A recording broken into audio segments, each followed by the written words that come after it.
Start the same way. Again, if you're going to do anything from here to try to relieve pressure, I'm reaching across. I'm not hugging him. He's already driving down. He's already got gravity on his side. I don't need to help by pulling down, right? I want to reach across him because I need to get my fat ass out from underneath him, right? So I want to move my butt to get that foot in, right? Now I can push on his hip and start making my space. Wrap that arm. Cool? Now if he sits back, he tries to get this arm free, I'm going to let him take that arm drag. Okay? So now as I start to come up and over, okay, I'm going to step that foot in, just like I told you guys not to before. Okay? Because you notice where my hips are. My hips are higher than his. I'm not falling forward, and I'm not sitting down. Right? If I can get my hips above his hips, I can start stepping that hook in. Does that make sense?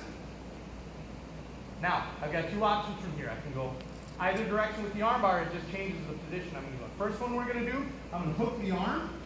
I'm going to slide this back leg. I'm actually going to take my hook out and slide it to the back of his head. Okay? So that's why you want that hip high. Yep, because I need to get my hips up on his back. Right? I'm bottom to top with my arm. So instead of a straight up arm bar, it's going to turn into a kimura. So I put my shoulder on the ground, fall towards that side, and pop his hand out. You see? Now he can tuck that hand in and try to hold on to his hip. That's fine. Okay? I kick my legs, then I can step over. Now I'm in a bottom to top arm bar. Right? Rather than my top to bottom. Make sense? So I'm falling towards that shoulder. AJ Agazam did this in Bellator right before the lockdown. He felt bad for the guy because as soon as they hit the ground, you're just like, obviously, 3-stripe black belt. Other guys maybe a purple belt. I don't know. But we should end up in this position. Okay? Now, anytime you have bottom to top arm bars, if he starts sitting up, right, I can go right back to his back if I want to. So that's the upside to that grip. Is I can start moving off to the side, chop my leg, now I'm in a nice deep back. Cool? Yeah, I gotta see it again. Yep. You want to see it or you do? I'll see it, yeah. All right, cool. Hi, Brian. So again, if I'm going to do anything with this arm, okay, if I'm not just going to shrimp, I'm reaching across his head, okay, get my back off the ground so I can shrimp. Tuck that foot in. Take my space. Okay, he sits back, gets his hands in. Wrap. Lift my hips. My hips need to be above his. Now this foot can step in. Okay, I'm going to go back leg, shin across the back of his head, and my top shoulder is going to go to the ground. Here. Catch that kimura grip. Okay, I can rip it out here and start tucking. It's his choice whether he wants to roll or get kimura. As he rolls, step over, finish the arm bar. If he locks the grip up.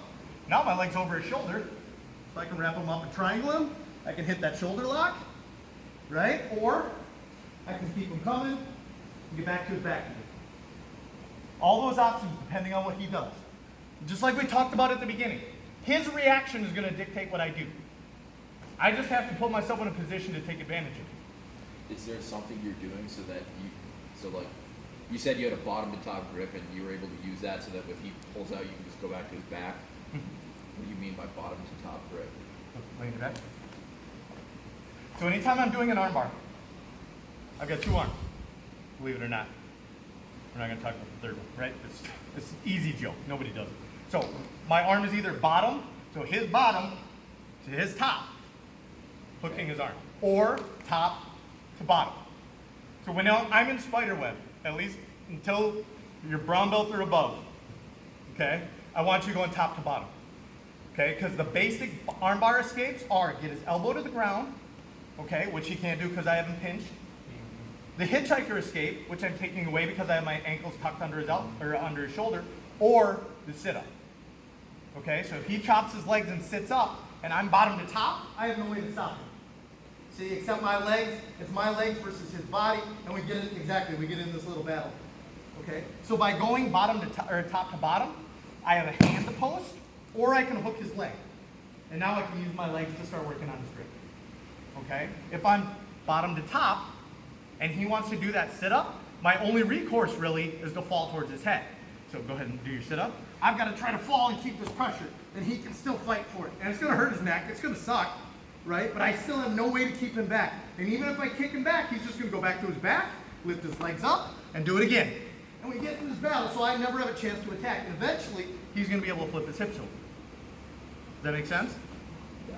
So anytime I can be, as soon as I can be, I want to be top to bottom. But you said for this one we're going bottom to top, right? Correct.